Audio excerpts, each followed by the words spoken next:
Yo, what's going on, guys? Welcome back to another video. In this video, we're gonna go over my final picks for UFC 306 post weigh-ins. So we're gonna take a look at the weigh-ins, take a look at the fighters on the scales, and I'm gonna give you guys my final picks, the props that I like on this card. We're gonna go over the betting side of this card, and let's get right into it, guys. This is a pretty good card, so I'm really excited for this card. The press conference was pretty terrible. There weren't really a lot of highlights for the press conference last night. The only highlight that I can remember is the Ronaldo Rodríguez, the lazy boy chirping at Osbourne. That was definitely the highlight of the press conference. O'Malley on the press conference is like always kind of like it doesn't really bring a lot to the press conference. Like he lets this fighting do the talking, right? So Merab was yapping a lot at the press conference. It's pretty hilarious though. Merab is really funny. I think he's trying to sell this fight. Merab's trying to prove to the UFC that he can be entertaining at the press conference. I don't think a lot of people really liked his yapping at the press conference. I mean, I didn't certainly. So, but let's see what happens in the fight. I mean, that's the only thing that matters, right? You can talk all you want to talk on the mic, as if you can't back it up. I mean, it doesn't matter what happens at the press conference. So let's go over each and every fight on this card, guys. Let's go over the first fight, which is the only early prelim on the card. Is Raul Rosa Jr. taking on Aoriqileng. I think it's Aoriqileng. I know I've seen people pronounce it Aoriqileng. I feel like it's a Ricky or Q. So Aoriqileng. It's probably Aoriqileng if I had to guess. I could be wrong on that, but anyways, I'm still picking Rosa Jr. I think there's a clear path to victory for Rosa Jr. with the wrestling, with the takedowns. On the feet, I don't think Aoriqileng is a sniper. I think he's got mid-level striking. Is he better than Rosa Jr. in the striking? Probably just by a bit. I don't think it's like crazy. If Rosa Jr. can't get takedowns, he's done. I don't see that happening here. I think Aoriqileng can get knocked out on the feet. We've seen him get knocked out on the feet recently by Jahabi. Jahabi obviously is a better striker than Rosa Jr. as right now. But Rosa Jr. is only 19 years old, so I could see him like just entertaining the striking. And if he doesn't like the striking, I could see him taking this to the mat. And then obviously he's gonna have a big grappling edge of Aoriqileng with the wrestling, right? And he can strangle him. But I have a sneaky suspicion that Rosa Jr. probably gonna go out there strike with him for a bit early, if he can. Like if he seems like if he feels like the striking is not really going his way, he's probably gonna go to the wrestling and strangle him. But the KO prop is like seems really tempting at plus 500 for Rosa Jr. by KO TKO. Like what's the likelihood of Rosa Jr. going out there getting a takedown, going for a ground and pound and not the submission? I feel like it could be there. But yeah, let's look at the wins. I mean, Aoriqileng looked pretty good on the scales. So did Rosa Jr. Um, yeah, Roy Jr. should have this one. He should be able to win this fight anywhere it goes, in my opinion. But I feel like the KO could be live possibility. I mean, he knocked out Terrence Mitchell. Obviously, Terrence Mitchell's a can, but still, he's got power. We've seen him go out there and knock people down, and we've seen Aoriqileng get starts in the first like 30 seconds. So it's not like this guy's the most durable fighter out there. But it's probably going to be, I think it's probably going to be more than likely it's going to be the submission, which is minus 155. The KO, I think that's the value on the KO right now. Rosa Jr. minus 1,050. I mean, holy shit, it's pretty crazy. Minus 1,200 in some books out there. I got him in parlay. I think this is, I got him at like 700, minus 700. Not bad at minus 700, I think. Even now, like you're gonna have to like attack the ITD. You probably better off parlaying the ITD for Rosa Jr. or fight doesn't go the distance. I think the fight won't start round 3. It's probably solid. I think if he doesn't like the striking early, he's probably gonna just go to the mat, take this to the mat, and then strangle him. So I think he's gonna get it done in the first or second round. So Rosa Jr. by let's see what the submission prop is. Aoriqileng by KO plus 1,400. He's not knocking out Rosa Jr. It's not happening. Let's see. Why can't I see Rosa Jr.? But okay, there he is, Jr. by submission minus 185. I think it's probably gonna. I'm gonna say submission. I'm gonna say it's more than likely it's a submission. Well, KO. I've seen the KO in DraftKings. I think on BetOnline. BetOnline has the KO at like plus 500. That could be a sneaky play on you could, there's it's gonna be there. I mean, once he gets that takedown, once he flattens him out, I could see him going for a ground and pound, and then he's probably gonna go for the submission there. But you never know, man. The referee could call it off if he goes for the ground and pound. I feel like there's value on the KO there. Let's talk about the next fight, guys. Next fight on the card is Edgar Cháirez versus Joshua Wen. I'm picking the underdog here. I think Edgar Cháirez has a pretty high probability of making this a brawl, and maybe getting a takedown out there. Joshua Wen just got KO'd a couple months ago, not even 2 months ago, and he's coming back, taking this fight on short notice. This is a tough matchup for Cháirez. I do believe that because Joshua Wen has better boxing, but this guy I would like to see Joshua Wen take more time off since he got KO'd. He's only like 23 years old, so the guy's still really young. I wish he took more time off. I like Joshua Wen, but the number is crazy here. They have the odds flipped on here, but Joshua Wen's like -220, -240, and Cháirez is +200. If this stays standing for 15 minutes, I think Joshua Wen's likely gonna win at a high clip with his striking, with his he throws more volume out there. He knows how to mix it to the body, to the head, and doesn't really throw a lot of leg kicks. He's mostly a boxer. Has pretty good takedown defense so far, and he's shown pretty high level takedown defense so far. I'm still gonna pick Cháirez. I think Cháirez submission could be a sneaky play, man. We've seen him put a Tyra in a submission in the third round. Obviously, Tyra was mixing in takedowns. Joshua Wen probably not gonna go for a lot of takedowns, maybe. But if this hits the mat at any point, I could see Edgar Cháirez maybe getting a sneaky submission. Van has been finished in both of his losses, I think. So Joshua Wen looks pretty good on the scales. Cháirez, an absolute chat on the scales, throwing the gang signs. I'm gonna pick Cháirez by like a submission, third round submission maybe. Not crazy confident in this one yet, I'll be honest with you guys, because Joshua Wen's got better striking and way more volume, so that's probably why he's like this wide of a favorite. Number Joshua Wen plus -238, and Cháirez plus 195. Give me the plus 195, dog. I think submission could be a sneaky play for Cháirez, because I don't think he's gonna win. He's gonna knock him out. If he's gonna win, it's probably gonna be submission. And I don't think he's gonna win by decision. I don't see him landing enough volume out there to get it done by decision, unless he knocks down Joshua Wen. I could also see like a club and stuff if he hurts Joshua Wen on the feet and goes for a submission. Submission for Cháirez is plus 900. And that's not bad, man. There's some value on that one. Plus 900 for submission. Wouldn't hurt to put like $10 or $20 on that, because the guy is clearly dangerous. He had Tara in a locked in submission in the third round. It was an arm triangle, I think. And Tara's got high low BJJ. Tara's probably gonna be fighting for the belt soon. Alright, let's talk about the next fight. Next fight on the card is Yazmin Jauregui taking on Ketlen Souza. Give me Yazmin Jauregui. This is a straightforward matchup for Jauregui here. This is going to be the way better striker, way better boxer, lands way more volume out there. Is pretty durable. We only seen him get KO'd at one time, and it was by Denise Gomes, who hits extremely hard for WMMA. Carries a lot of power, and he's able to catch her early, rock her early, and finish her early in the first like 30 seconds, I think it was. But if Ketlen Souza doesn't clip her early, I think Jauregui is gonna win at a high clip, and that's why the odds are the way they are. Is Jauregui gonna finish her? I don't think this is gonna finish her. She could finish her. I mean, we have seen Ketlen Souza get finished out there. She's been finished in all 4 of her losses out there. So I think Jauregui is gonna fight really safe. So can see overwhelm Ketlen Souza with her volume maybe. That's the only we see. Only we see a finish is like if she goes for like if Ketlen Souza just gets overwhelmed with the volume, or if she opens a cut on her. But I don't think Jauregui has a crazy one punch power. I don't think she does a lot of damage. He's mostly a point fighter out there. There's Jauregui there on the scales. Souza looks pretty ripped though.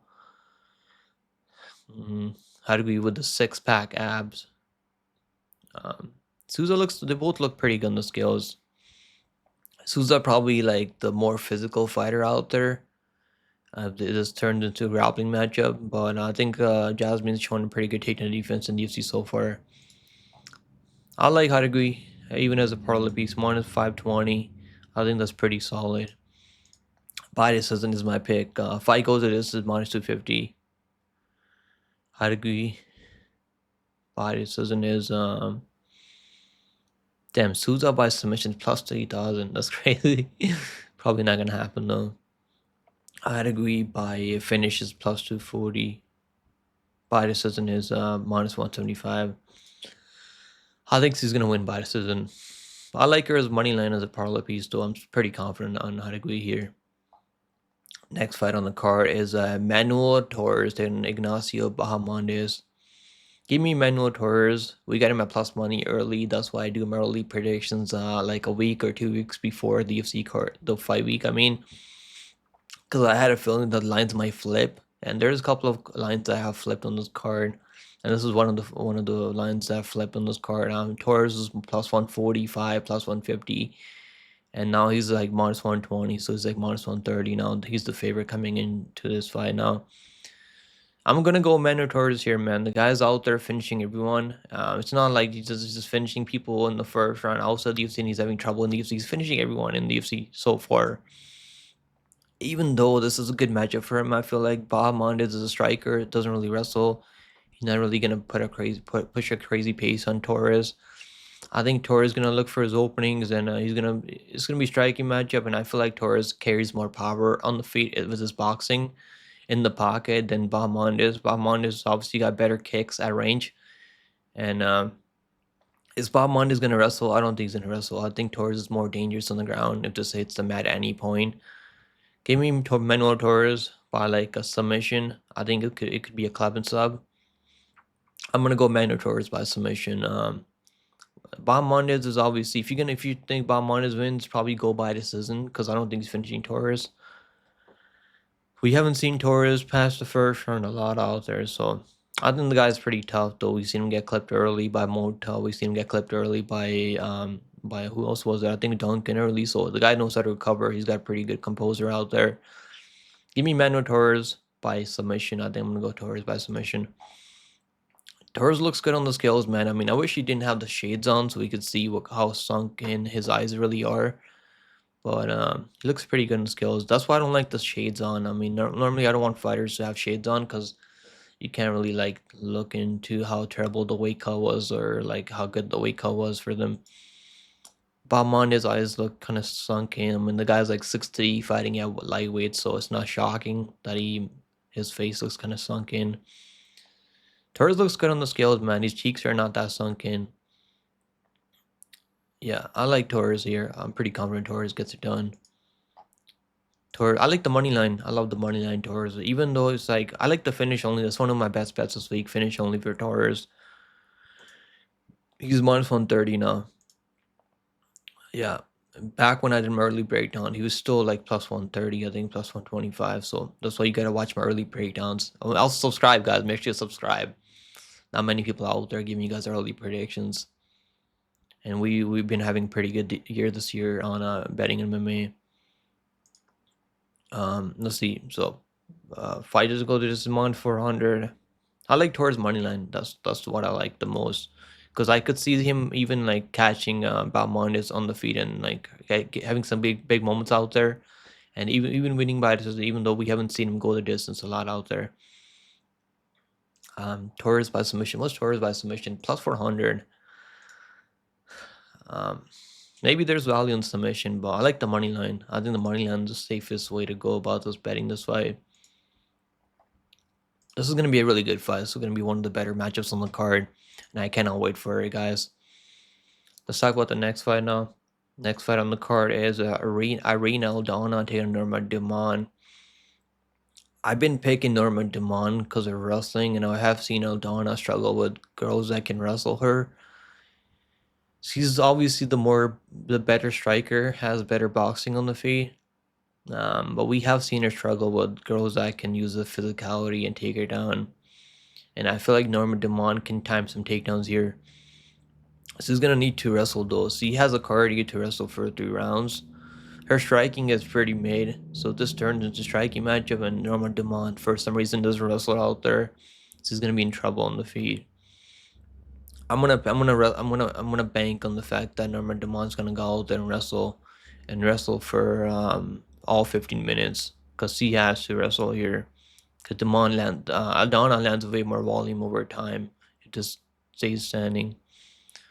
Give me Dumont to wrestle, and I mean Aldana has pretty good takedown defense. 76% takedown defense is not horrible. So Dumont's he better be prepared for this fight. Because Aldana, we've seen her get wrestled out there against Macy Chiasson, and Macy still knocked out Macy Chiasson with an upkick to the liver. And that's probably one of the craziest kills I've seen in the UFC. Come back from behind KOs from Aldana. So Aldana's got way better boxing here, obviously, so carries a lot of power for WMA. But I like Dumont. I think Dumont can wrestle here. And she's going to need to wrestle. She wrestled against Jermaine Durandamy. Obviously, Jermaine Durandamy came back after a huge layoff. But I hope Dumont wrestles and she follows her game plan. And I think she will. This fight is like kind of close. I got Dumont at plus 107, so I put sprinkle a little bit on that, but I'm not crazy confident. It's minus 105 now. The lines have been going back and forth. Yeah, I got her like plus 107 on a bet online, so it's not bad. I mean, I would probably just stay away now, just if you're not getting plus money either side. It's either Dumont by decision or I think the finish only Aldana is probably a good play if you like. I don't think Dumont's ever gonna finish her. The only person I see finishing this fight is Aldana. If she finishes, there's a finish in this fight. Aldana looks pretty good in skills. I mean, so does Dumont. This looks rip. Give me Dumont. We got decision. Next fight on the card, guys. We got the Lazy Boy. This was the highlight of the press conference. So this is I was excited to see. I'm excited to see this fight now because the press conference made things interesting. We got Ronaldo Rodríguez taking on Ode Osbourne. And I'm going with the Lazy Boy. I've been high on the Lazy Boy. I picked him over Denise Bonder as underdog. We bet him there. I haven't bet this fight yet. I don't know even if I want to bet this fight. I just want to sit back and watch. I'm kind of like, I'm feeling lazy, but I think you can like, I feel like you can make this like drag this on, like make it a brawl, get takedowns. I mean, he's gonna need takedowns. I feel like does he have power on the feet? I don't think striking is good enough. He does have some power. Striking is kind of made. I mean, how old is he? He's still kind of young. I mean, so like, can he make improvements, get better in the striking? He's tough. I think he's tougher than Ode Osbourne for sure. Ode makes a lot of mistakes out there. Ode's obviously got better striking and more volume out there, but yeah, Ronaldo was getting outstruck by Denise Bondar, still found a way to win. So I like how tough he is, and he's not gonna give up on himself out there. Give me Ronaldo Rodriguez by like, does he finish him? I think there's gonna be a finish in this fight. I could see him like ground and pounding and like getting a submission, even though I don't think his BJ is as a high level as what's his name, um Mabayev, Mabayev or like Jaffa. Those guys have better wrestling and better BJ, but I like how tough Rodriguez is. I think he's got the cardio, and the guy's got momentum right now. I'm gonna go with Ronaldo Rodriguez by club and sub. I think you could get a ground and pound too. I could see ground and pound situation here. This fight's probably not gonna go the distance. Minus 162 for Rodriguez. I mean, there's a lot. Someone put a heavy bag on Ode Osbourne, so like he was up all the way at like plus 110 at one point. So someone put a ton of money on him. Fight doesn't go the distance is minus 175.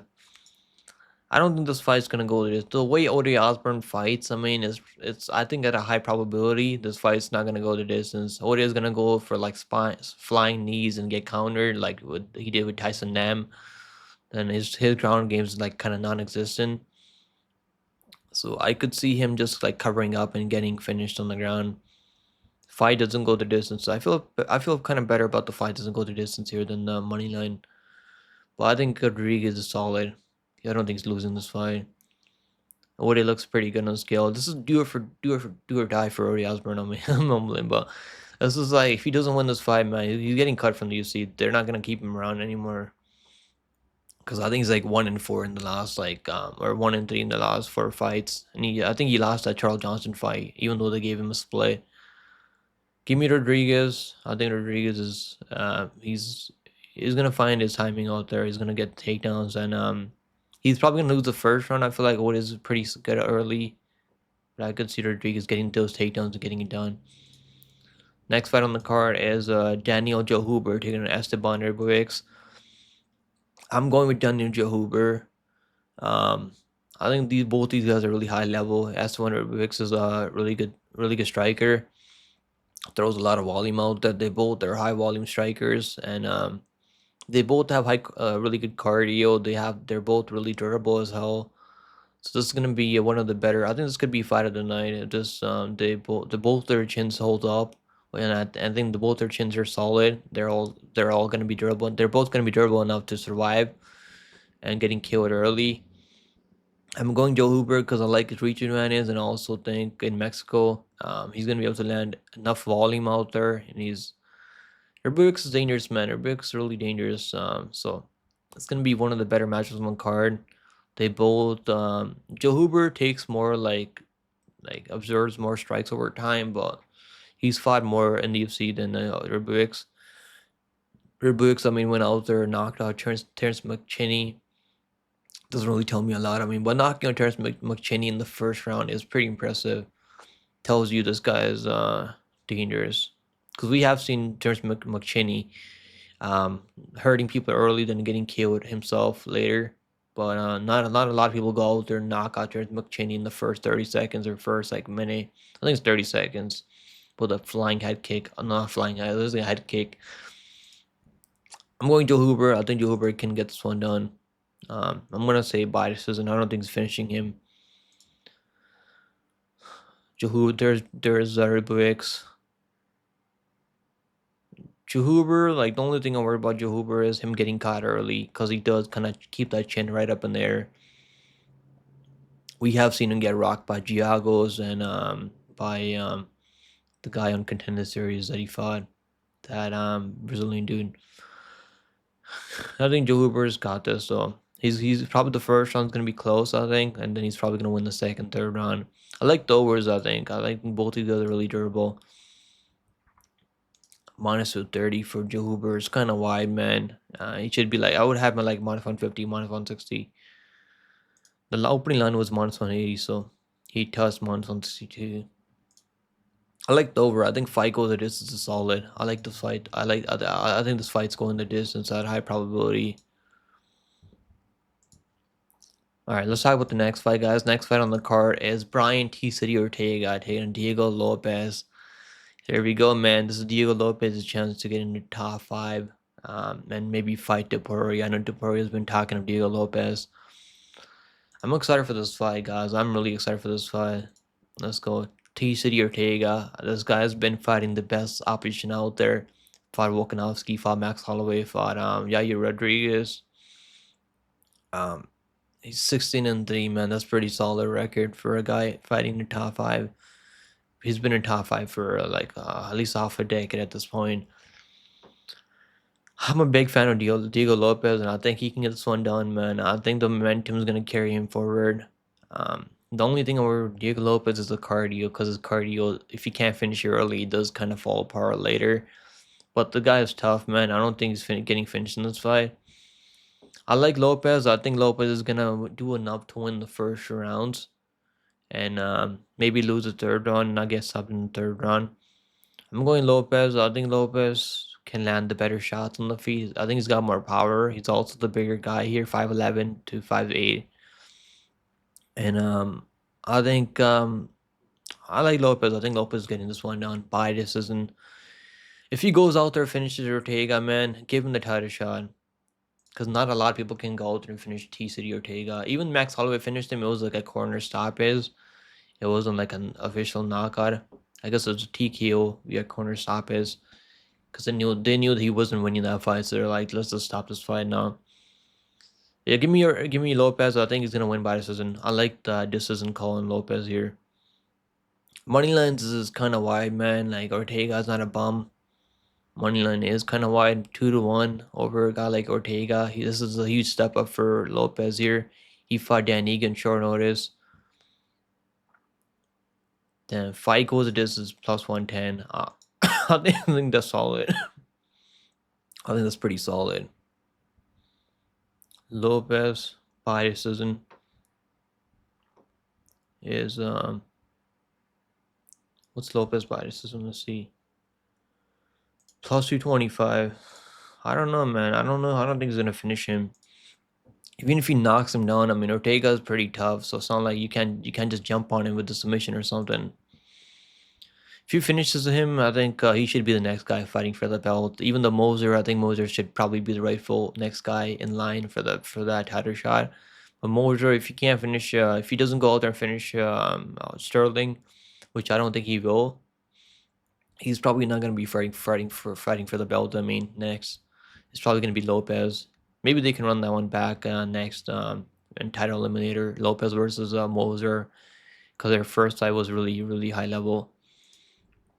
Give me Lopes by decision here. I think this fight's gonna go over 1/2 should be a good parlay piece, I feel like. And Lopes looks good on the scales, man. Ortega, like, he looks pretty good on the scales. I don't think Ortega looks bad on the scales. But Ortega looks right. I think it's Ortega's time. I think it's Lopes' time right now. I mean, over 1/2 rounds minus 245. I think it's going over, man. I could be wrong. I feel like it's gonna go over, unless they just go crazy for the finish. I think Ortega said someone's gonna get finished in this fight, so like he might just go crazy and just go in get into a brawl in a firefight, see what happens. Let's talk about the next fight, guys. Next fight on the card is Alexa Grasso taking to Valentina Shevchenko. I'm going Alexa Grasso. I think it's her time right now. And she's actually been the more dangerous fighter out there. Their first 2 fights. This is a trilogy, by the way, so I'm sure you guys already know that. I'm going Alexa Grasso. I think Alexa Grasso is gonna win this fight. She's gonna be able to land the better shots in the pocket, and also get some takedowns on Shevchenko. She has had success with their takedowns out there, even though I think that Shevchenko is probably the better controlled grappler out there. Grasso obviously got her submitted her in the first fight. And then second fight, she knocked her down, almost finished her in the second round. Shevchenko's so tough. She knew how to survive that beating in the second round. And I think Grasso did enough to win that second fight. I know people, not a lot of people are gonna agree with me. But I think Grasso definitely did enough to win that second fight. Even though like I know the official judges, the only reason that was a draw because one judge had a 10-8, which is kind of shocking. Because I don't think there's any 10-8s. Maybe the second one could have been a 10-8 because Grasso almost finished her in the second round. If there's any 10-8s, should have been the second round for Alexa Grasso. And I think she should have done enough to win that fight. I scored the fifth round for Alexa Grasso. I think she had the more dominant positions with her backpack and ground and pound and like submission attempts than Shevchenko, who was just like peppering her at range with their jabs and like those kicks to the body and stuff. So Grasso obviously is a better boxer. Shevchenko is a better kickboxer at range. And she's got the better jab and also nice timing on the takedowns. I like Grasso. I think Grasso is getting this one done. Grasso is minus 142. I think Grasso is getting this one done, man. Shevchenko looks kind of old on scales. Grasso looks like a cutie on the scales. Give me Grasso. I think Grasso is getting this one done by. I don't think she's finishing her. I mean, can she finish her like with the submission? Shit, man. I could see like a sneaky, like I could see her knocking her down again. I mean, but Shevchenko knows how to survive, so probably gonna go the distance. I mean, Grasso minus 142. If I go the distance minus 225, I think normally trilogies go the distance a lot more than often. So I think this is gonna go the distance. I think Ross is gonna have some big moments out there. So, win some minutes out there, and then she's getting this decision. That's my pick. Grasso by decision is my pick. Next fight on the card is the main event of the evening, guys. Make sure you guys hit the like button, subscribe. we're getting close to I think we're getting close to like 2,700 subscribers or 2,600 subscribers. I can't even remember. Yeah, we're getting close to like we're on our way to 3K subscribers soon. Let's freaking go. Alright guys, Sean O'Malley taking on Merab Dvalishvili. I'm going Sean O'Malley from a lock of the week this week, so I think he's getting this one done, man. We have been doing pretty well on the main event picks this year. I think I only got like 2 main events wrong this year, or like maybe 3 at most. I think I only got like 2 main events wrong this year overall. One of them was Nicolau, the other one was Leon Edwards. So the main events have been cashing for us. The picks have been pretty solid for main events. I'm going O'Malley. I think the range is going to give Merab a lot of problems out there. Merab hasn't really fought anyone that's as long as O'Malley. I don't think O'Malley's 5'11". I think it's like more like 5'10", maybe 5'9". Because if you look at the scales, I mean, there wasn't a lot of like, they don't look them like, you can't see the face-offs here, but yeah, I seen if you go watch the face-offs, so there's only like 3 inches of height difference between the two. Damn, Rob's this guy's like, bro, this guy's crazy. Rob's a yapper. It was pretty hilarious listening to Rob at the press conference. Rob looks redder right now. So does O'Malley. O'Malley's kind of lean and lanky, whereas Rob is like kind of more jacked. I'm going O'Malley by KO TKO. I think it's finishing him. I think O'Malley's gonna finish him, man. I think there's gonna be too many openings for O'Malley to not catch him in 25 minutes. It's not like Merab's gonna get one takedown and submit him right away. If that happens, I'll be like, okay, holy shit, no one's beating Merab anytime soon. Merab's gonna have to be safe for 25 minutes. He's gonna have to be careful for 25 minutes. O'Malley's only gonna need one moment out there to catch him and then knock him out. Merab is pretty durable. He's never been KO'd, but we've seen him get hurt out there. He's been rocked so many times. He got rocked by Henry Cejudo. He got rocked by Marlon Moraes. So give me O'Malley minus 130. We got him at plus money. So pretty happy about that. See what the odds are now. Even minus 130, I think that's solid, man. The guy's only got one loss, and that was kind of fluky, where he broke his ankle in that fight. And he's gonna have the reach advantage here. He's gonna be way taller, lankier, and his takedown defense. That's the only thing he's gotta work on, the takedown defense. Fighters go this is minus 115. O'Malley by finish. That's what I like. I mean, that's the prop I like, but the money line is the A side. That's my lock of the week. Money line is a lock of the week. O'Malley by submission. Imagine goes out there submits the guy. That'd be pretty crazy. That'd be pretty insane.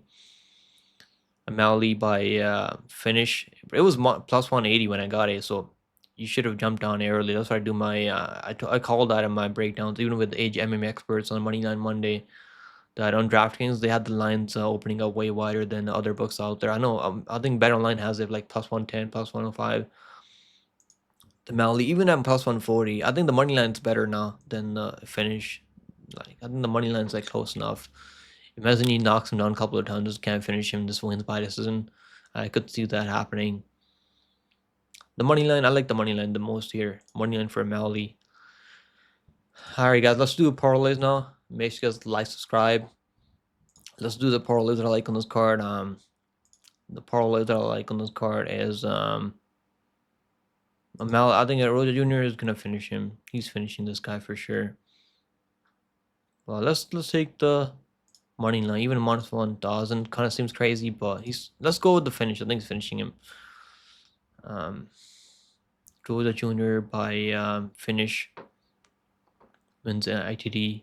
What's the fighters go the distance? Minus 475. We'll go with the fighters go the distance. It's very similar to the finish.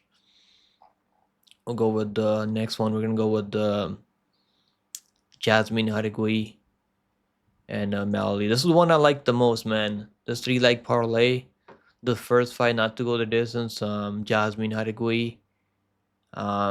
Sean O'Malley plus 155. I think it's a solid parlay. If you want to juice it up more, you can take Grasso in there plus 335 for that 4-leg parlay. You want to go even more degen, you can go with Lopes plus 562. The Lazy Boy plus 970 for that. How many legs is that? 6-leg parlay. So I don't know. I don't feel good about taking I think Torres is good parlay piece too, but I don't feel good about taking Zellhuber in a parlay. I respect Ribovics a lot, man. The guy's dangerous on the feed, and it's gonna be a striking match. I think Zellhuber said he's gonna wrestle. I don't think he's gonna wrestle out there. So there you go, guys. That's my final predictions for UFC Vegas. UFC 306, not Vegas. I'm so used to like those Apex cards that it's like just every time I talk about the cards, it's like I think about UFC Vegas. Thank God we're not in UFC Apex this week. So I'll see you guys in the next one, man. Make sure you guys like, subscribe. I want to thank all the members on the channel for supporting the channel, and I'll see you guys in the next one. Later, guys. Take it easy.